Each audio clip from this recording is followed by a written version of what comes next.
말씀 봅니다. 구약성경 창세기 1장 24절부터 2장 3절까지의 말씀입니다.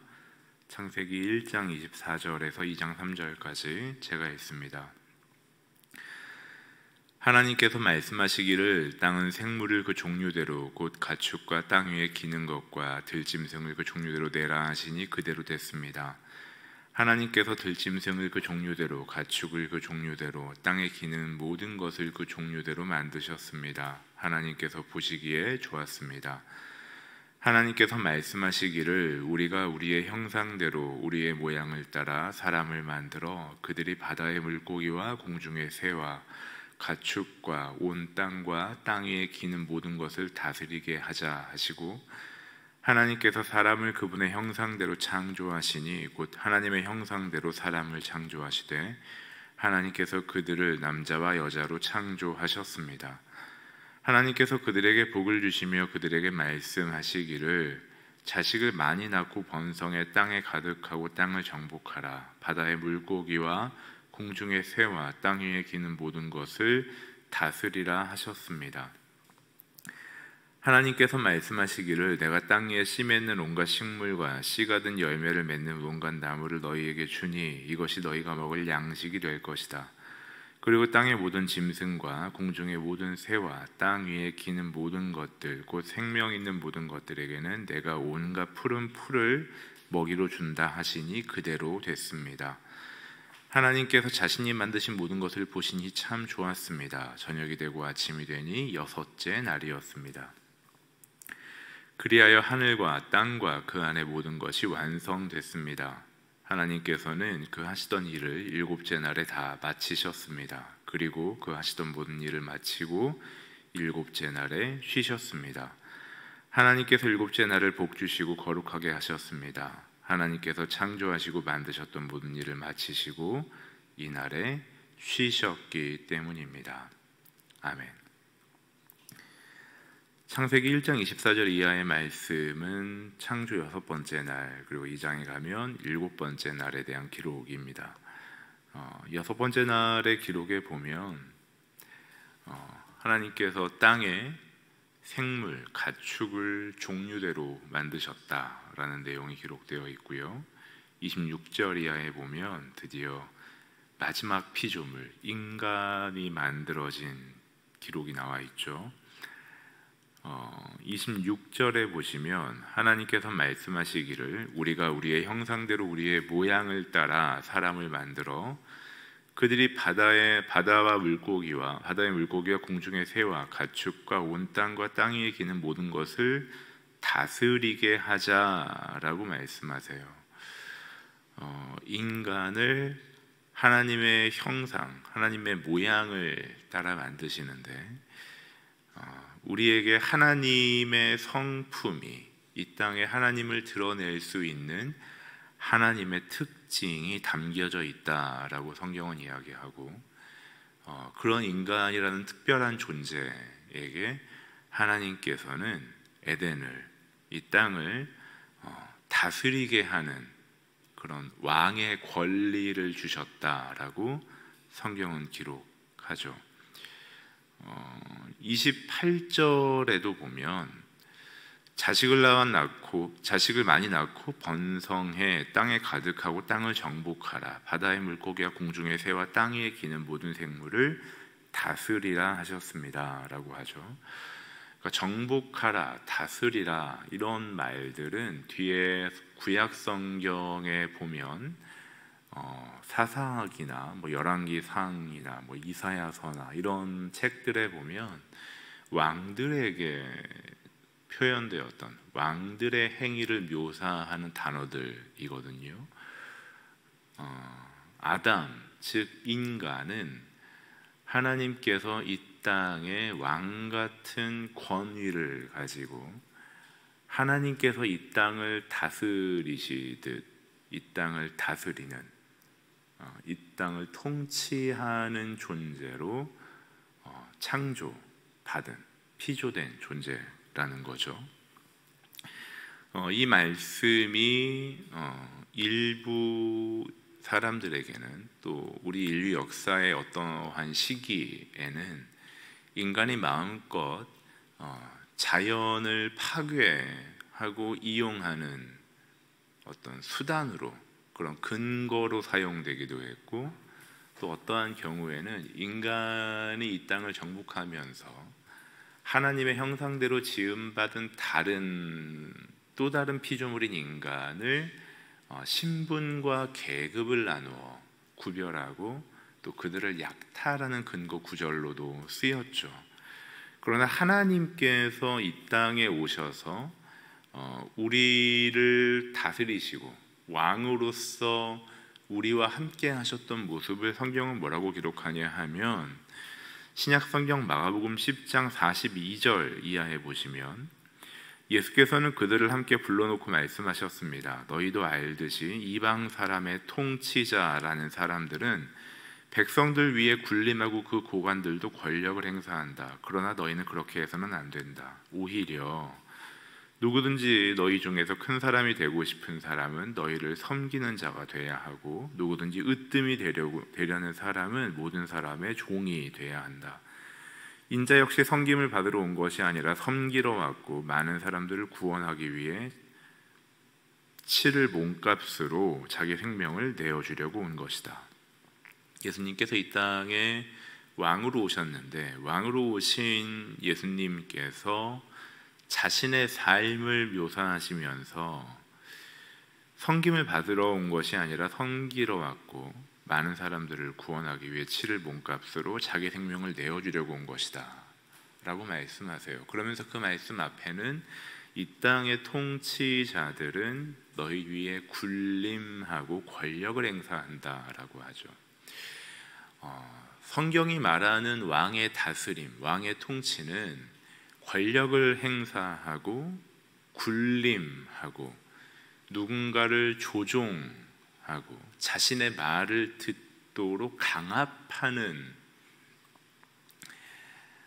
세상의 통치 방식과는 구별되는 하나님의 통치 방식을 이렇게 선명하게 설명하고 있죠. 즉 창세기 1장에서 말하는 하나님께서 우리에게 이 땅을 정복해라, 다스려라 하는 건 하나님께서 우리를 참으로 선하게, 아름답게, 또 섬세하게 대하시는 것처럼 우리가 하나님의 마음을 가지고 이 땅을 섬기는 자 되어 하나님의 복을 흘려보내는 자로, 그런 존재로 살아갈 것을 명령하시는 구절로 우리가 이해해야 한다는 거죠.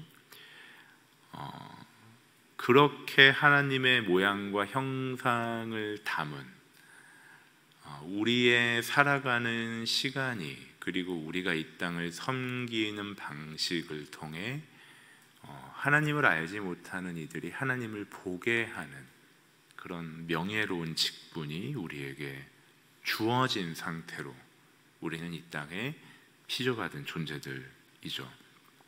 그리고 하나님께서 우리를 창조하실 때 어떻게 창조하시냐 하면 28절에 보시면 하나님께서 그들에게 복을 주시며 그들에게 말씀하시기를 그래요. 인간을 창조하실 때 하나님은 우리에게 복을 주셨다라고 이야기해요. 여기서 복을 주다라는 단어가 히브리어로 보면 바라크란 단어를 쓰는데, 이 바라크라는 단어가, 이 복주다라는 단어가 다른 언어에서 나타나는 복을 주다라는 단어와는 그 의미가 사뭇 다르게 사용되는 단어예요. 물론 이 바라크에도 흔히 우리가 사용하는 blessing, 축복하다라는 단어가 뜻이 포함되어 있지만, 바라크가 가장 근본적으로 쓰이는 의미는 무릎 꿇다라는 단어예요. 구약성경 시편 95편 6절에 보면 오라 우리가 굽혀 경배하며 우리를 지으신 여호와 앞에 무릎을 꿇자라고 할 때 여기서 무릎 꿇다라는 단어가 바라크예요. 그런데 이 단어가 복주다라는 단어로 함께 쓰이고 있는 거죠. 무릎을 꿇는 것과 복을 주는 것. 히브리어에서 사용된 이 바라크라는 단어, 복을 주다라는 단어는 복을 베푸는 주체에 대한 설명이거나 그 복을 받는 내용에 대한 설명이라기보다는 복을 받는 자의 자세에 대한 설명이에요. 무릎을 꿇는다. 복을 받는 자가 무릎을 꿇어 그 복을 주는 대상 앞에 머무른다라는 뜻이에요. 하나님께서 우리에게 무엇을 주실까가 관건이 아니라 복을 받는 우리가 하나님 앞에 어떤 자세로 머무를 것인가가 관건이란 뜻이에요. 하나님께서 우리에게 복을 주신다라는 건 내가 무엇을 받을 거냐, 내가 하나님을 어떻게 감동시킬 거냐가 우리의 씨름이 아니라 복을 받는다는 건 내가 어떠한 삶의 자세로 머무른다는 것이냐에 대한 설명이라는 거죠. 이 땅을 창조하신 하나님께서 우리에게 목적을, 의도를 가지고 계시고 그 목적을, 의도를 가지고 계신 분 앞에 무릎을 꿇어 나의 무지와 나의 욕망과 나의 죄성을 내려놓고 하나님의 말씀을, 그분의 분부하심을 듣겠다라는 나의 자유로운 선택, 나의 자발적 항복이 무릎 꿇음으로 드러나는 시간, 그 상태가 우리에게 온전한 복이라는 것을 성경은 설명해 주고 있는 거예요. 복의 내용이 아니라 그 복을 주시는 분 앞에 머물러 있는 상태, 무릎 꿇는 상태, 그분이 말씀하시면 듣겠다라는 마음의 준비가 되어 있는 상태, 무릎을 꿇지 않고 스스로 하나님의 뜻을 벗어나 걷거나 뛰었던 시간이 어떤 현실로, 어떤 결과로 우리에게 주어져 있는가를 나의 몸으로 직접 경험하며 그 죄의 열매를 먹어 하나님 앞에 이제는 더 이상 불순종하지 않기로 결정하는 상태, 그게 바로 우리가 복을 받는 현실인 거죠. 하나님께서 우리가 아무것도 하지 않았을 때, 창조받을 때에도 우리에게 복을 주세요.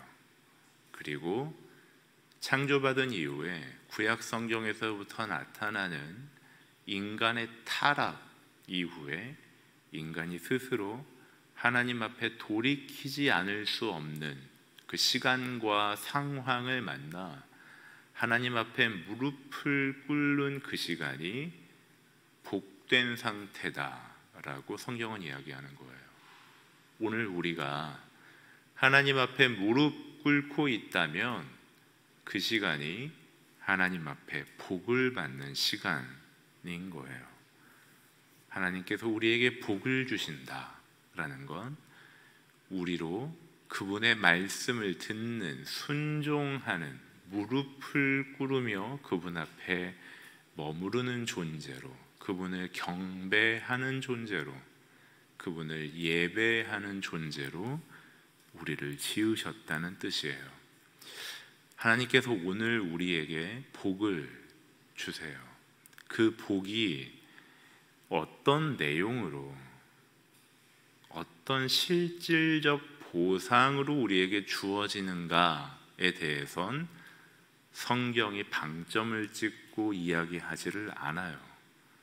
오늘 우리가 나의 아버지, 나를 사랑하시는 분, 나를 향해 선한 계획을 가지고 계신 하나님 앞에 무릎을 꿇고 머무르고 있는 상태, 우리가 그런 시간으로 우리의 하루를 지난다면 그 하루가 우리에게 복된 하루다라고 성경은 이야기하는 거예요.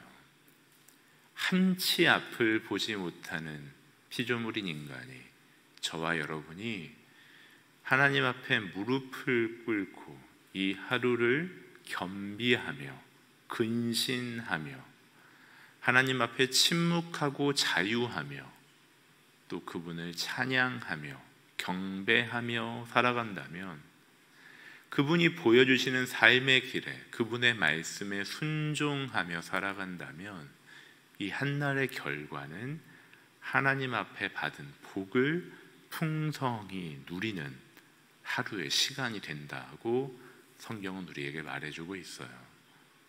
저와 여러분이 하나님 앞에 그렇게 복을 누리는 하루가 되면 좋겠습니다. 그리고 2장을 보시면 이제 일곱째 날에 대한 이야기죠. 그리하여 하늘과 땅과 그 안에 모든 것이 완성됐습니다. 하나님께서는 그 하시던 일을 일곱째 날에 다 마치셨습니다. 그리고 그 하시던 모든 일을 마치고 일곱째 날에 쉬셨습니다.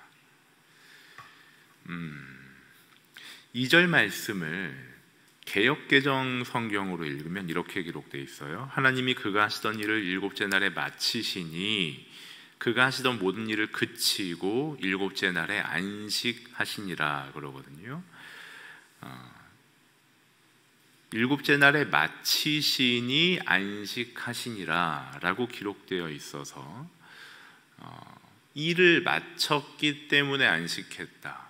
즉 일을 마친 것, 일을 끝낸 것, 일을 완성한 것이 원인이 되고 그 결과가 안식이었다. 이렇게 우리에게 읽히잖아요. 그러니까 안식의 이유가 창조의 완성이고, 창조를 완성했기 때문에 그 끝에 쉼을 가졌다. 이게 우리의 경험과 우리의 한계 속에서는 일을 마치고 그 일을 마친 그 노고에 대한 보상으로 쉼을 누렸다, 이렇게 이해하게 되는 거죠. 물론 우리도 알지요. 하나님에게는 그런 필요가 없다는 것을 알고 있죠. 그런데 이 말씀을, 그 하시던 모든 일을 마치고 라는 말씀을 히브리어를 그대로 직역하면 그런 뜻이에요. 그의 지으셨던 그의 모든 일로부터, 그런 뜻이에요. 그의 지으셨던 그의 모든 일, 즉 그것으로부터 멀어졌다. From something away, 그러니까 무엇으로부터 멀어진 상태를 설명하는 말이에요. 그러니까 하나님께서 안식을 하셨다라는 이 2장 상반부의 내용은 노동의 결과, 창조의 결과로 쉼을 누렸다라기보다는 하나님께서 안식을 누리는 상태가 어떤 그 현상 속에 있으셨는가, 어떤 상황 속에 있으셨는가라는 설명으로 주어져 있는 거죠. 안식의 이유가 아닌 안식의 성격, 안식의 상태를 설명하신다. 그것은 창조의 모든 과정, 창조의 모든 하나님의 일하심으로부터 멀어진 상태, 그것으로부터 분리된 상태다라는 거죠. 그 안식이라는 말, 쉬다, 그치다, 멈추다 라는 이 안식이라는 말은 무엇으로부터 떨어져 있는 상태를 말한다라는 거예요. 멈춘다. 하나님께서 모든 창조를 마치셨어요. 창조를 완성하시고 그 창조한 모든 것들을 보시고 좋으셨어요. 그리고 인간을 만드시고는 심히 좋았다라고 성경은 기록하죠. 하나님께서는 창조를 마치시고 그 창조를 향유하셨어요. 창조를 기뻐하셨어요. 그리고 안식, 멈추세요.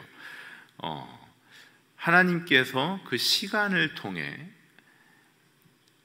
안식이라는 시간을 통해 완성을 향유하시죠. 그리고 그 일곱째 날은 여섯째 날에 피조받은 인간이 갖는 온전한 하루의 첫날이죠. 하나님께서는 우리에게 이 땅의 아름다움을, 이 땅의 완성을 우리가 주목하고 매진하고 쉽게 함몰되는 우리의 현실로부터 벗어나 하나님과 함께 그 창조의 아름다움을 향유하는 존재로 살기를 원하시는 거예요. 인간의 온전한 첫날을 하나님은 그렇게 안식이라는 모범으로 보여주세요. 우리가 이 복잡 다단한 이 분주한 현실을 살아가면서 우리가 하나님 앞에 쉼을 누린다, 안식한다는 건 단순히 우리의 직장에 나가지 않는다, 그냥 몸을 눕혀서 회복의 시간을 갖는다라는 의미라기보단 그 안에 들어가 있기 때문에 그 대상을 제대로 볼 수 없고 향유할 수 없었던 시간을 벗어나 내가 살아가는 현실이 무엇이며 하나님께서 나에게 주신 복이 무엇인지를 그 현실로부터 벗어나 바라보며 그 의미를 묵상하고 깨달아 하나님 앞에 감사하고 하나님께서 우리에게 주신 현실의 아름다움을 향유하는 시간이 안식이에요.